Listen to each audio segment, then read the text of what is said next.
लखनऊ से एक और बड़ी खबर आपको बता दें कि मिशन 2024 का लक्ष्य हासिल करने की रणनीति में जुटी हुई है बीजेपी। बसपा सपा कांग्रेस के गढ़ को भेदने की फिराक में है बीजेपी।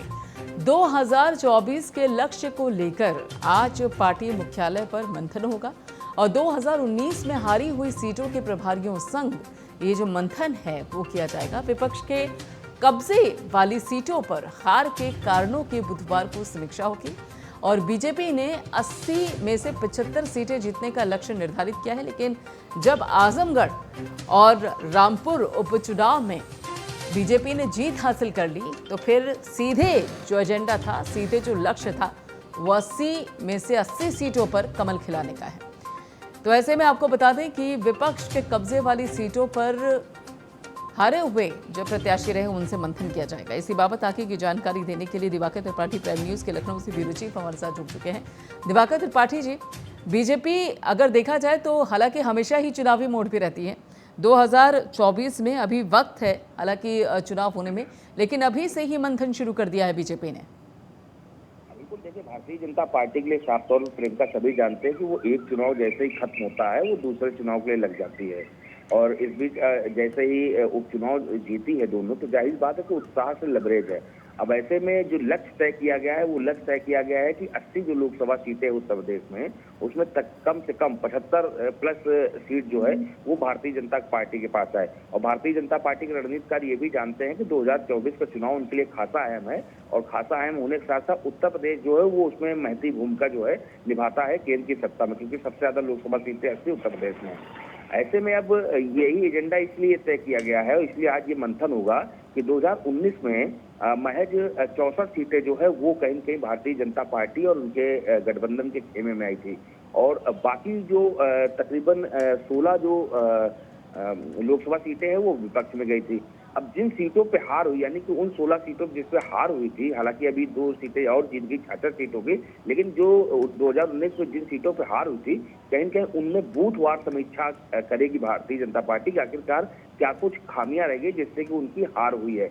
और ये वजह साफ है कि अगर खामियां मिल जाती हैं तो जाहिर बात है उसके प्रति रणनीति बना ली जाती है, कहीं कहीं वो खामियां दूर हो जाती है। भारतीय जनता पार्टी इन सब मामलों में काफी आगे है। यही वजह है कि आज मंथन जो है उन 16 सीटों को होगा जो कि 2019 में भारतीय जनता पार्टी हार चुकी थी। बिल्कुल, यानी कि खासतौर पर उन सीटों पर चर्चा की जाएगी जिन पर 2019 में बीजेपी को हार मिली थी।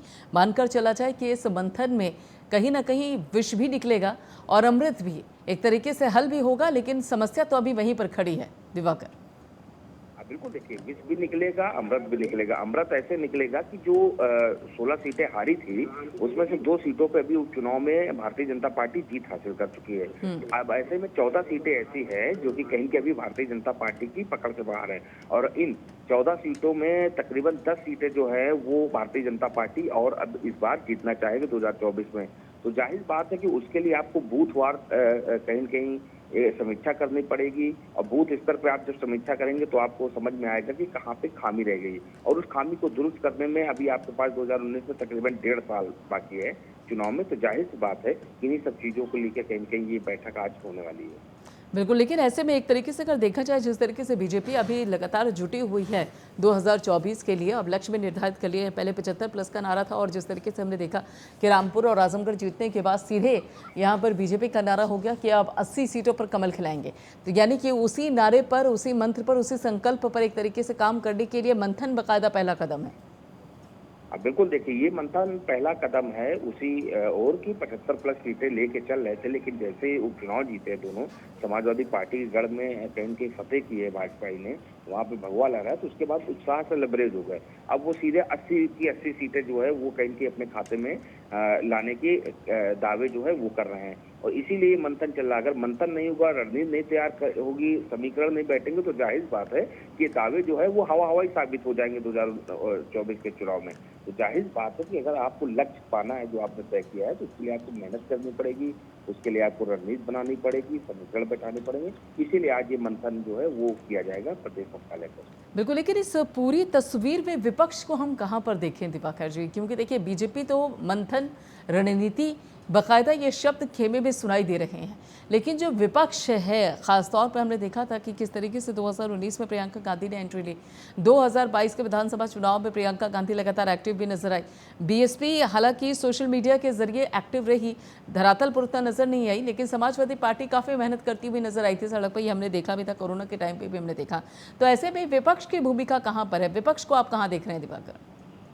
देखिए, विपक्ष को देखने से पहले ये समझना होगा कि आखिरकार विपक्ष में है क्या। हाँ। विपक्ष खुद में कहीं न कहीं टूट की कगार पे। समाजवादी पार्टी जो है उसमें देखा होगा कि परिवार टूटा, पार्टी टूटी, और उसके बाद गठबंधन जो है वो लगातार नसीहतें जो है वो देता हुआ अखिलेश यादव नजर आ रहा है। यानी कि विपक्ष जो है जनता के बीच जाने से पहले खुद को संभाले, समाजवादी पार्टी या फिर कहे अखिलेश यादव परिवार को और खुद को और गठबंधन को संभाले। बसपा के साथ भी यही है कि बसपा जो है वो कहीं न कहीं पूरी तरीके से टूट चुकी है। चलिए, बिल्कुल, बहुत बहुत शुक्रिया दिवाकर त्रिपाठी जी हमसे जुड़ने के लिए।